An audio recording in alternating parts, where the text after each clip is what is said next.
ప్రముఖ చిత్రకారుడు రాష్ట్ర మరియు జాతీయ అవార్డులు సాధించిన శ్రీ భిక్షపతి గారి ఆధ్వర్యంలో నిర్వహించబడుతున్న ఇన్స్టిట్యూట్ రేఖా చిత్ర గురుకుల ఆర్ట్ టీచర్స్ కోచింగ్ సెంటర్ మన తెలంగాణ రాష్ట్రంలో అత్యధికంగా ఆర్ట్ టీచర్ ఉద్యోగాలు సాధించిన ఏకైక కోచింగ్ సెంటర్.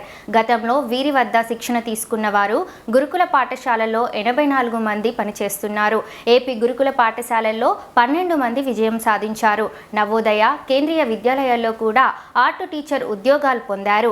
ఎంతో అనుభవం కలిగిన భిక్షపతి గారి ఆధ్వర్యంలో ఈ సంవత్సరంలో కూడా వేసవి సెలవుల్లో మే 1 నుండి జూన్ 15 వరకు అనగా 45 రోజుల కోచింగ్ నిర్వహిస్తున్నారు. ఉదయం 9:30 నుండి సాయంత్రం 5 గంటల వరకు క్లాసెస్ మరియు చాప్టర్స్ వారీగా రివిజన్ మరియు వీక్లీ టెస్ట్లు కండక్ట్ చేస్తారు. మా కోచింగ్లో చేరిన వారికి ఉచితంగా బుక్స్ ఇవ్వబడతాయి. ఈ సమ్మర్ హాలిడేస్ని యూజ్ చేసుకొని జాబ్ సాధించండి. For more details contact